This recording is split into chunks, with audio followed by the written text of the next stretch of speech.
أعوذ بالله من الشيطان الرجيم. بسم الله الرحمن الرحيم.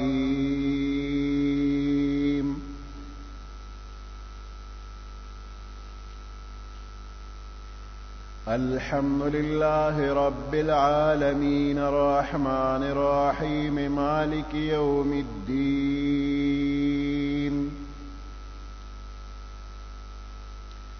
إياك نعبد وإياك نستعين. اهدنا الصراط المستقيم صراط الذين أنعمت عليهم غير المغضوب عليهم ولا الضالين.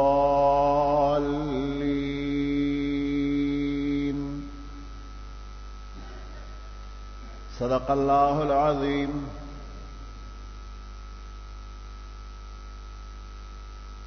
سورة فاتحة و آیاتونه دي او یو رکوع ده.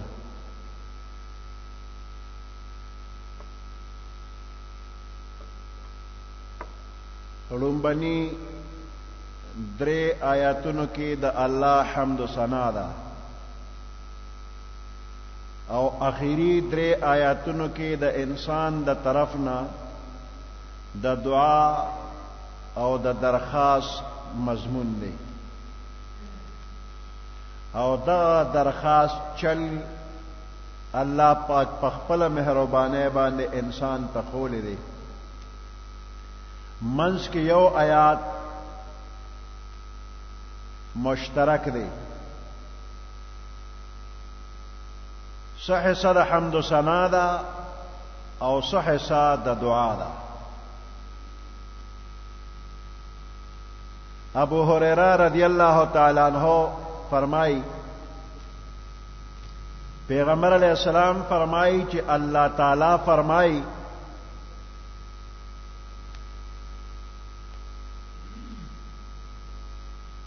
منز زما او زما د بنده تر منځه په دوو حصو کې تقسیم شوی دی.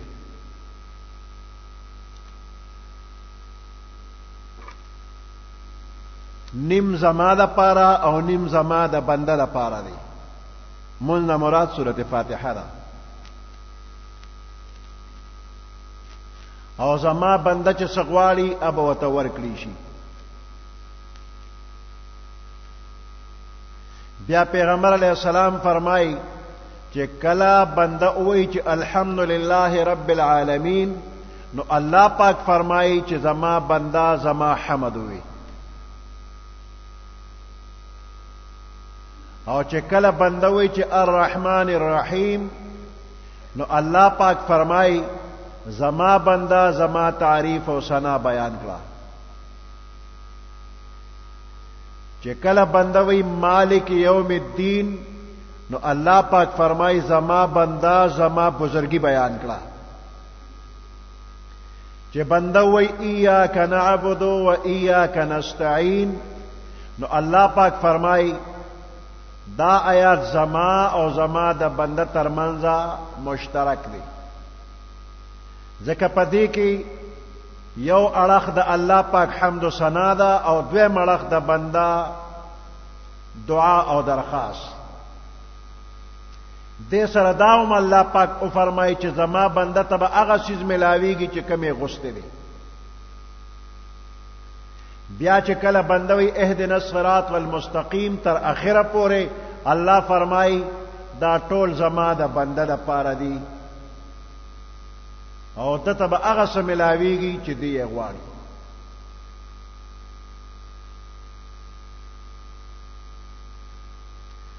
الحمد لله د دې معنا دا ده چې ټول تعریفونه الله لره دي. په دې دنیا کې کم ځای کې چې د کم سیز تعریف کیږي خصفتونه بیانېږي حقیقت کې دغه تعریفونه د الله دي. زرګونه لکونه دلکش نظاری دي.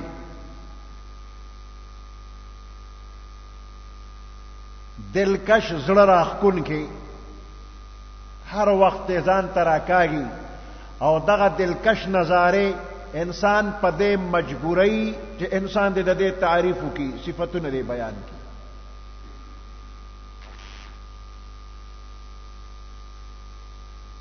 نو د دې بېشمیره څیزونو تعریفونه کیږي او موږ وایو الحمدلله ټول تعریفونه الله لره دي نو دې مخلوق له هم تعریفونه کیږي نو کله فکر وکړي شي حقیقت کې د دې ټول مخلوق چې څومره تعریفونه کیږي دا د الله تعریفونه دي مثال په تور باندې یو ښکلی بلډینګ دی یو مکان دی نو دا مکان په خپله خو جوړ شوی نه دی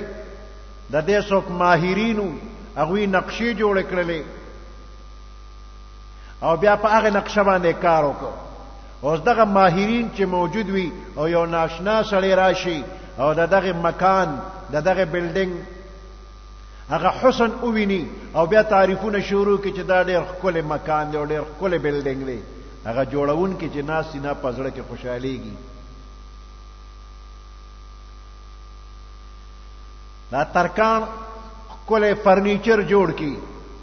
او دا ترکاڼ موجود وي او دغه وخت کې یو سړی هغه فرنیچر ته ګوري ډېر ښکلی ورته ښکاره شو نو د هغې فرنیچر صفتونه شروع کړي چې دا ډېر اعلی دی نو دا د دې فرنیچر تعریف نه دی دا د دې جوړونکي تعریف دی د دې مکان تعریف نه دی د هغې د جوړونکي تعریف دی نو په دې ټوله دنیا کې چې کم کم څیزونه د تعریف قابل دي دغه تعریف حقیقت کې د الله دی د دې کاریګرو په ذهن کې دا نقشه چا اچولې ده دا الله نو دا ټول تعریفونه دا خالق د الله دی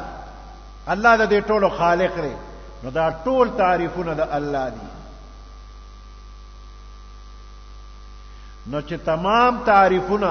د دې لایق الله دی د حمد و ثنا لایق الله دی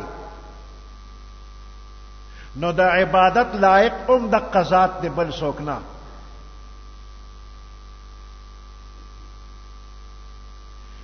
نو دینه معلومیږي چې الحمدلله اگر چې د حمد و ثنا د پاره راوړی شوی دی خو ضمناً په دې کې معجزانه انداز کې د مخلوق پرسته بنیاد او جرړه استیشي پدې کې د توحید تعلیم ورکېږي الحمدلله ټول حمد و ثنا الله لره دی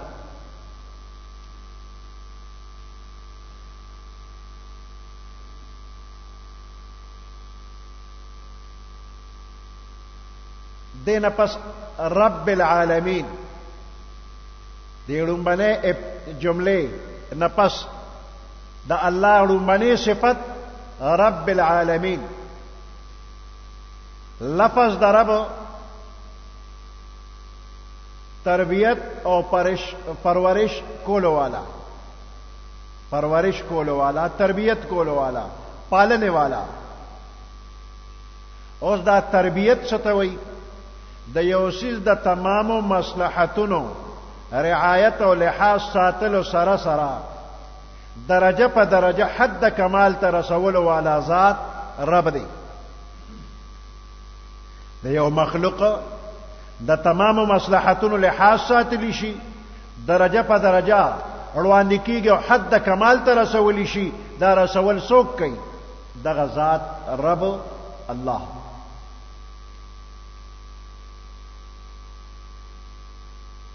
نو رب لفظ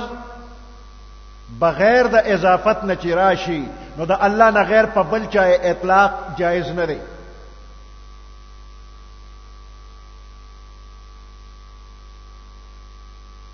ځکه مخلوق په خپل تربیت ته محتاج دی نو د بل چا به څه تربیت وکړي اوس د دې لفظ د رب دې سره که بل لفظ یو ځای شي لکه رب المال رب الدار نو د الله نه غیر په بل چا اطلاق بیا روا دی رب المال د مال مالک رب الدار د کور مالک او العالمین د عالم جمع ده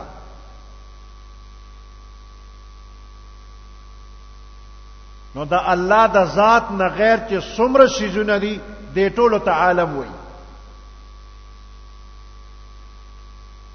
هر شی چې وي خو چې د الله نه غیر دی بس دا ټول عالم دی او عالم ته عالم ځکه وایي چې دا یو علامه ده په وجود د خالق باندې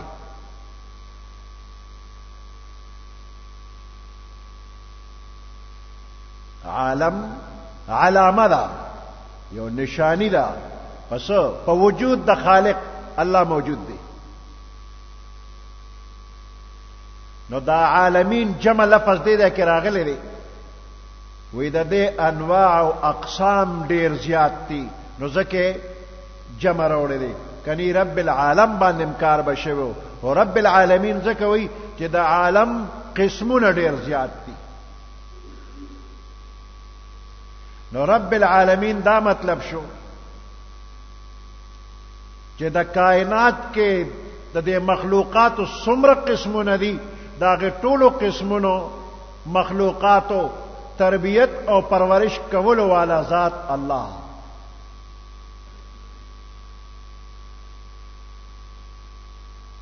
من ته چې په نظر دا څومره سيزونه راځي دا نور سپومې ستوري باد و باران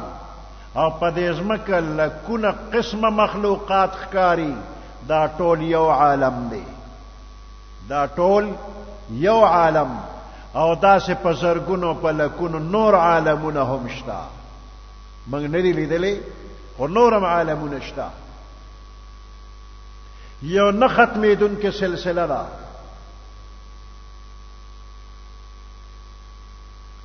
ابو سعید خدری رضی اللہ تعالی عنہ دی فرمائی وی سلویخ زر عالمون دا سے نورم شتا دا دنیا دا مشرق نه تر مغربا دا یو عالم او دا دین علاوه سلویخ زر عالمون وی نورم شتا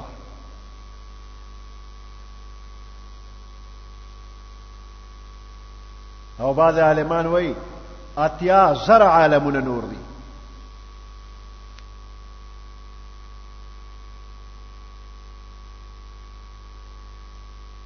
په دې ځمکه باندې څه اندازې پورې هوا ده د هوا نه بره بیا خلا ده خالی ځای دی هلته هوا هم نشته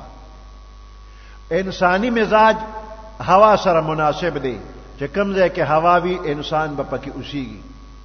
او چې هوا نه وي نه هلته انسان نشي اوسېدی نو اوس که څوک دا شبه کوي چې په خلا کې د انسانی مزاج مناسب هوا نشتا نو هغه ځای کې انسان یا بل حیوان څنګه به جمدې پاتې شي امام فخر الدین رازی رحمت الله علیه جواب کوي وی دا ضروری نه ده چې د دې عالم نه بهر خلا کې چې نور عالمونه اوسېږي دا غوی مزاج د زمنګ د دې عالم په شانتي وي ان غوی د په هوا کې وخت یې نور مخلوق دا غوی مزاج به د هوا نه مخالف وي مزاجونه او طبيعتونه به بدلی خطه کې ته وخت یې رولې شي نه چې یو انسان سوکرا ولی او د سین په غاړه د خټه کې سملوي د پاسه په خټه واچي او پټي کی او درې میاشتې پسې وګوري نو جم دی وای خټه کې ډوب نه مړ بشي دته مزاج داسې نه دی خدا چندخه په نومبر دسمبر او جنوري کې چالي دي نه د 3 میاشتې کې چندخه چرته په نظر نه راځي دا چرته تللی دا وې دا چندخه د دې سیند او د ولو د لختو په غاړه چې کوم لخه ده نو په دغه ځای کې په دې خټو کې دننه دا چندخه پټه پرتی دي که چې ته زمیدار لختی پاکي او چاري اړه مکینو چندخه ته ودانګي اوس په دې خټو کې دننه دا چندخه چې پرته ده د دې په دې سرمن کې الله ماشين لګولې دي یو ماشين دا لګولې دي چې د دې زمکه د دې خور او د دې اوبو د یخوالینا د دې په سرمن کې ماشين لګېدلې دي هغه ته اوبو اخلي او هغه ته خوراک اخلي د چندخه بدن ته رسي چندخه روغه پرته ده په دې سرمن کې دویم ماشين لګولې دي چې د دې یخوالینا هغه هوا جوړي او د دې چندخه پړپوس ته رسي صاف اخلي نو 3 میاشتې دا په خټو کې پټه پرته ده د دې خټه او د لوندوالینا خوراک مخلی سام اخلی دا څوک ورکی دا مزاج ول الله پیدا کړی دی انسان خدای غځي کې اوسې دی نشي نو د دې هوا نه بهر په خلا کې یا د خلانم برابر چې کوم مخلوق الله پیدا کړی دی الله ولا مزاج دا چې پیدا کړی چې هغه کې ډېر خوشحالي نو دا دې سنت څوک نه وای چې په هغه ځای کې هوا نشتا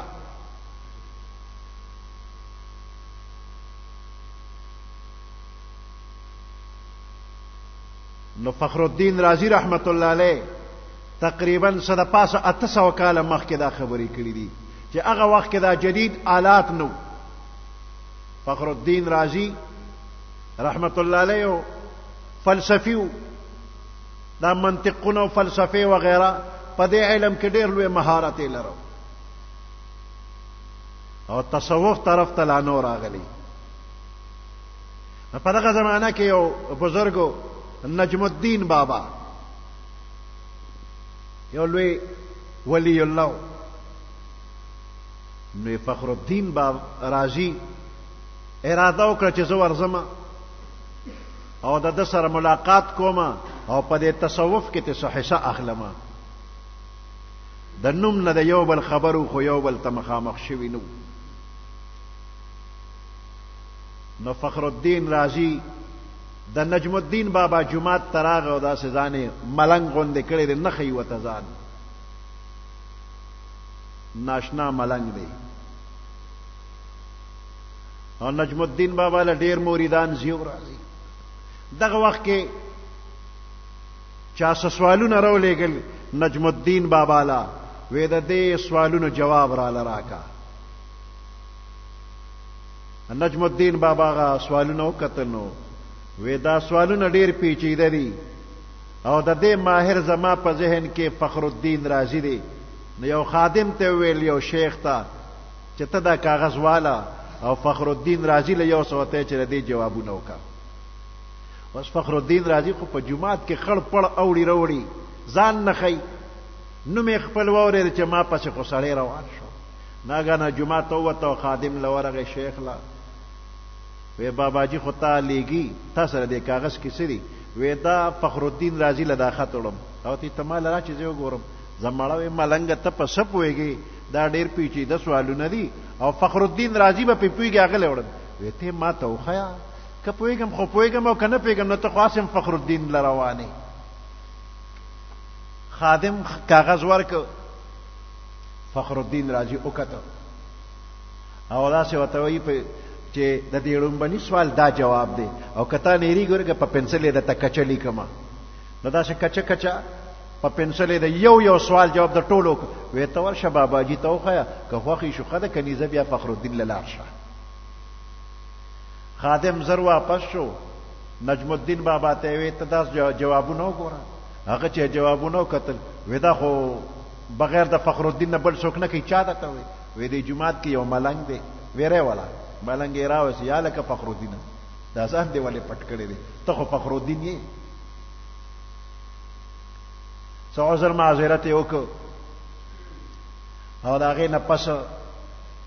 بیعت وکړه ویسه بدل راغله مچي تا سره د تصوف کومه حصه ده نو ماله پکې برخه را هغه ورته وی اول دا فلسفه او دا منطقونه دا درنه لر کوم نو بیا به بیعت کې توجه یې ورته وکړه چې توجه وشوي دومره بوج په هغه راغی لکه د پاسه چې په غرب کې ښودی شو وی چغې کړه چې په ما خو ډېر بوج راغی وی لږ صبر وکوي دا منطقونه او دا فلسفې ده نو وی حضرت دا خو مې په ډېره خوارې زده کړي دا مو بس وی نه چې دا د نو باسم نو بیا به ښه شي هغې نه پسې ورته بیا بیعت وکړو او د ولایت او د بزرګۍ یو حصه وله الله ورکړله فخر الدین رازی خپل علاقې ته تلو ځنکدن غوندې حالت چې کله راشي سختی راشي نو دا شیطان دغه وخت کې را منډه کیو د خپل چالاکی شروع کی سړی په آخر کې خطا کوي فخر الدین رازی سره شیطان خبره اترې شروع کړي خدایان سودي دلایل شروع شو او شیطان چې دینو یو یو دلیل برات کو دې کې دا نقصان دی او دې کې دا نقصان دی قریب وا چې فخر الدین رازی خطا کی وې دغه وخت کې الله پاک نجم الدین بابا ته په کشف اخول چې مرید یې در لراګیر کړی دی دې نه د आवाज وکړ وې فخر الدین د ابلیس ته وایا چې زه به دلیل خدای یو منم وې دا आवाज هغه ته الله ورسو چې आवाज ورسې دا غوي شیطان ته وی چې الله یو منم او به دلیل یو منم وی شیطان چې هاي د به دلیل بس دلیل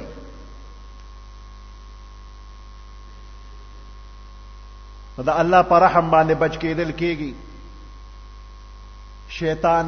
فخر الدین رازی خطا کو خو الله ته بچ کو وی په دلیلونو کار نه کیږي اے گرب استدلال کاری دین بودی فخر رازی رازدار دین بودی که په دلیلونو د دین باندې کار کېدلې نو فخر الدین رازی به د دین رازدارو خدا الله پر رحم باندې بچ شو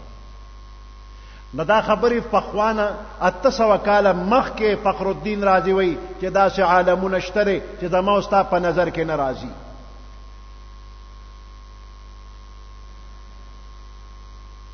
اوس وخت کې جدید آلات پیدا شو او پلکونه میلا د دې ځمکې نه ډیر لري انسان لاړ شي او هغه ځای کې چې ګوري نو بیا هم اسمان دومره لري ښکاري لکه د ځمکې نه چې موږ ته لري ښکاري موږ وایو چې بس یو 100 غزه بره لاړ شي نو اسمان به نږدې وي لاس بم وپورې ولګېږي خو لکونه میله لري چې په راکټونو کې بره وخېږي هغه ځای کې بیا ګوري نو بیا هم اسمان دومره لري دی نو د خلا مقدار نه معلوم چې دا څومره زیاته ده او په دې کې څومره مخلوقات دي الله ته علم دی هغه ذات ته علم دی چې چا پیدا کړی دي او د دې تمام مخلوقات پرورش کول دا څوک کوي رب العالمین کوي نو رب العالمین ته چې الحمدلله نو دا تا یو دعوه وکړه چې ټول حمد و ثنا الله لري نو دې د پر دلیل پکار دی وی دلیل دا دی چې دغه الله رب العالمین دی د دې تمام کائنات پرورش کوي تربیت کوي ذمہ دار دی نو ځکه د حمد و ثنا لایق دی د عبادت لایق دی الرحمن الرحیم د دې الله نور صفاتونه داري چې رحمان او رحیم دی نو دا دواړه صيغې د مبالغې دي په دې کې د الله پاک د رحمت هغه فراخه او ډیروالی طرف ته اشاره ده چې الله ډیر ډیر زیات رحم والا دی او دا تمام کائنات او مخلوقات د دې پرورش کول د دې تربیت کول ازروی رحم و کرم ذمہواری په خپل پزان اچولې ده کني په الله څوک ذمہواری نشي اچولې الله دا چانه مجبور نه دی نو دا ټول کارونه دا د الله د رحم تقاضا ده مالک یوم الدین مالک دروازه د جزا دی روز جزا روز قیامت مالک یوم الدین دین مانا جزا نو مالک یوم الدین مالک دروازه د جزا مالک دروازه د بدله دی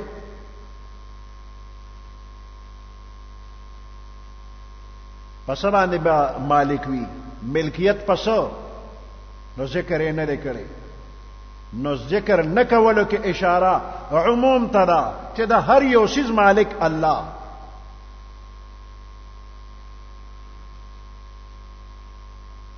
بل څوک مالک نه دی.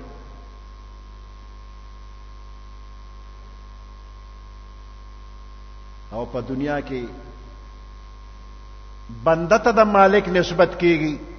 نو حقیقت کې مالک الله دی او په دنیا کې مجازن د انسان ته نسبت کیږي چې دی مالک دی. دا پخوانی بزرگان مشران دی چې به کتاب واغشت نو په کتاب د پاسه به چې لیکل کول وی به در حقیقت مالک هر شی خداست، این امانت چند روز نزد ماست. پخوا فارسی ډیر وا د فارسی رواجو یو بل ته چا خط لیکنو فارسی کې به لیکو لکه اوس چې تاسو اردو یا انګریزي ډیر لیکئ. نو در حقیقت مالک هر شی خداست. حقیقت کې د هر یو شی مالک الله. او په دنیا کې که چاته نسبت کیږي دا کور د فلانی دی نو دا خو مجازن د فلانی دی، حقیقتا د الله. مال د فلانی دی نو حقیقتا د الله، مجازن د فلانی دی.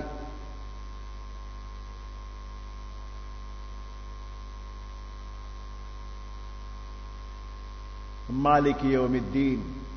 مالک دروازه د جزا دی. نو دنیا دار العمل دی، دا د ډیوټي یو ځای دی او د تنخواه وصولولو ځای نه دی. دی دنیا کې به ډیوټي کې تنخواه بدل ته نه غواړي. لکه په دنیا کې څوک په عیش او په عشرت کې ویني، په مال او په دولت کې ویني، نو دا د دې خبرې دلیل نه دی چې دا بنده د الله په در مقبول دی، دی د الله ډیر خوښ دی. یا یو انسان په تکلیف کې ویني، د دې دا مطلب نه دی چې دا د خدای ناخوښه دی. مثال په تور باندې یو سړی په دنیا کې په یو ډیوټي مقرر دی او سخته ګرمي هم کېږي په اوړي کې او په ژمي کې ګړګوز هم کوي او د خپل ډیوټي کوي. یو عقل منم دته مصیبت زده نه وي او که هر یو خیر خوا دل راشي دته وي چې دا کار پرې دا خو ډیر سخت دی، نو دې به خیر خوا ونه غني، دشمن به وګڼي. په خوارو زارو میدان لا نوکری کتل دي نه مې وباسي. د تکلیف کې ولی خوشاله دی او د خیر خوا نه ولی خفه کیږي چې د کار مې مو باسا. نمیاش پس د تنخواه په تمه دی نو په دې دنیا کې دی دا سختی او تکلیفونه برداشت کوي، میاش پس په تنخواه ورکوي. نو دغه وجه ده چې په دنیا کې پیغمبرانو د پیغمبرانو نه وروسته اولیاء کرام درجه په درجه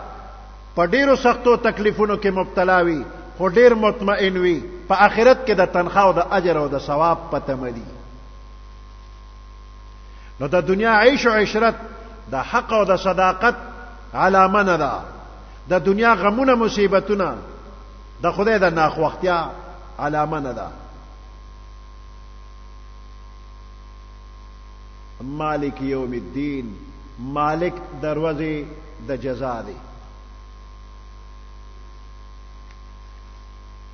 ایاک نعبد و ایاک نستعین، خاص تعالی را عبادت کو. و ایاک نستعین، او خاص تانه امداد غواړو. یو طرف ته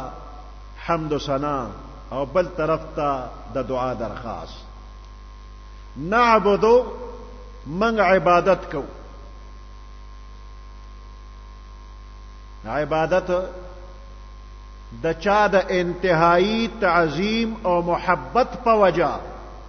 د هغه په مخ کې انتهایی عاجزی کول او فرمان برداری کول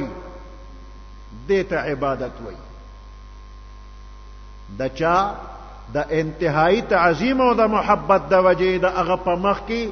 انتهایی عاجزی کول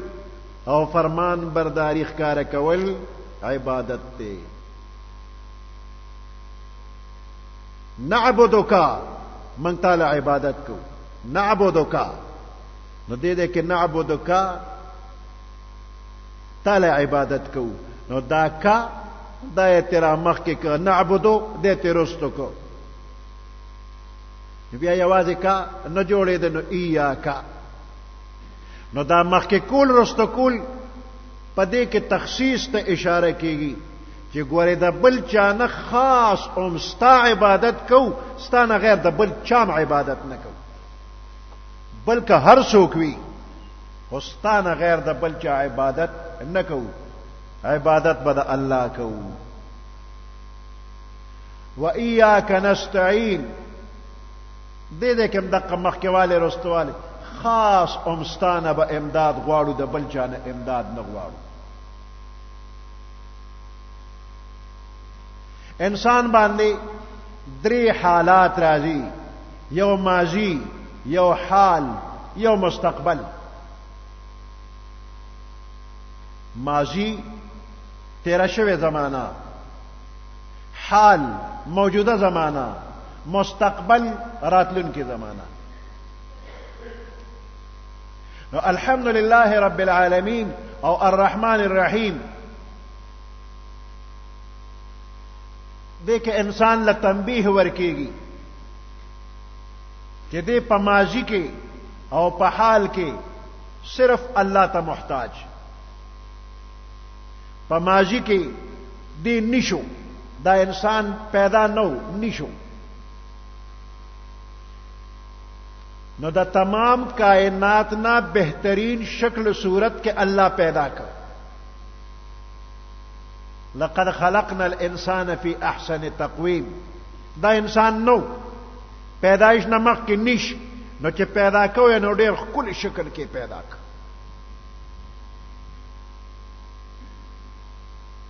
دا تمام مخلوق نه ښکلي شکل یې ولا ورکړ دغه ځای کې ته چاته محتاج وي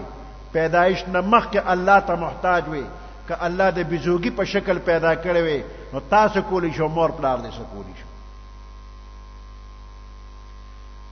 انسان خدای انسان پیدا کړلې فی احسن تقویم پیدا کړلې ټول کائنات د تپسخیږي چې دا څومره ښکلی مخلوق دی که الله بل زناور پیدا کولی چا څه ویلی شو چې داسې نه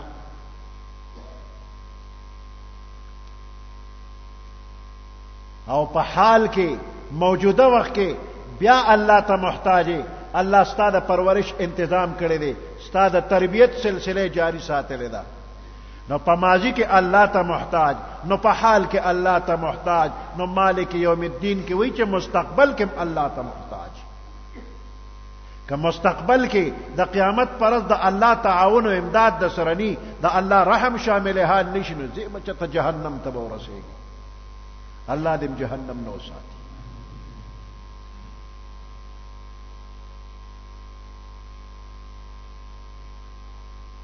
نو پدریو واړو حالاتو کې چې الله ته محتاج نو عقل دا تقاضا کوي چې بس د دقه ذات عبادت کوا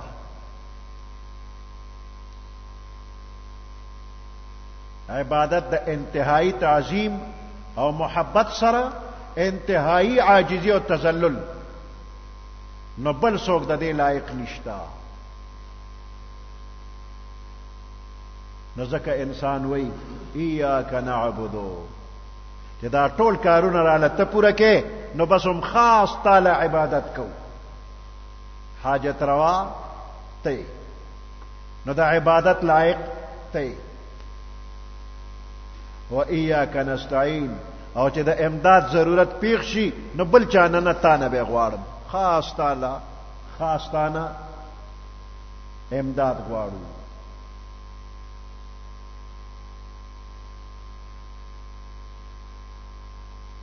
عبادات قسمونه دي منځ یو عبادت دی زکات بل عبادت دی روزه دریم عبادت دی حج سلورم او تلاوت قرآن پنځه په هر حال باندې ذکر کول دا شپږم عبادت دی او حلال رزق ګټل دا اوم عبادت دی او د ګوانډي او د مرګري حق ادا کول دا اتم نمبر عبادت ته او خلق ته د نیک کار حکم کول او د بدن منی کول دا نهم نمبر عبادت شو او د پیغمبر علیہ السلام د سنت اتباع دا لسم نمبر عبادت شو نو په دې یو عبادت کې بم د الله سره هیڅ څوک نه شریکي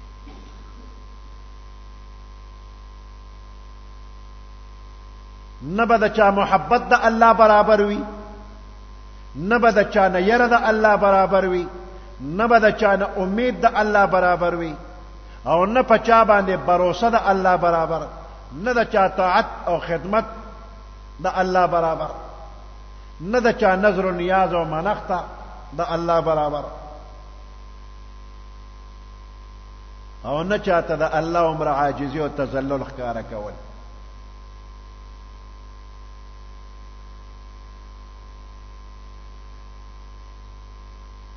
نو اخیری درې آیاتونو کې د انسان د دعا او د درخواست مضمون دی الله وتقول لي چې بندا ما ته داسې وایا چې اهدنا الصراط المستقيم صراط الذين انعمت عليهم غير المغضوب عليهم ولا الضالين دا درخواست په دنیا کې یو افسر ته د کار پیښ شو او د چا په خولې دی وته وی چیرې زما د فلانه کار دی افسر ته ویلی افسر وی ما ته درخواست ولیکا او هغه ته چله مخ چې ما ته داسې ولیکا ته ما ته دا درخواست بیا دفتر ته ورسوه د دې خبرو څه مطلب دا افسر د لکار کوي ځکه په خپل راته چلو خو ما ته داسې درخواست ولیکا او چې نه منظوري نو شل باندې ورته کی پوسټونه نشته بین لګېدلې دي چې دا راته پوسټونه نشته او بین لګېدل او خالی پوسټ او خالی ځای وګوره پوه شکار دل نه کوي او چې وای ما ته داسې مضمون ولیکا په دې طریقه ما ته درخواست امید دې کار دې کیږي نو الله چې په سورته فاتحه کې بنده تا ته چلو خو چې بنده ما ته داسې درخواست وکا اول وای چې الحمدلله رب العالمین الرحمن الرحیم مالک یوم الدین ایاک نعبد و ایاک نستعین او بیا راغې نه پس راته چې اهدنا الصراط المستقیم دا چل چې د الله خو کار دې کیږي درخواست دې منظوریږي درخواست دې اولېګه او منظوری ور پسې په سورته بقره کې رااله دا ټول قران ستا په درخواست باندې مشتمل دی تا چې څو غوستل بندا هم دې قران کې درولېګل او ست په دې باندې عمل کوا دنیا بدیمخي اخرت بدیمخي سبحان ربك رب العزة عما يصفون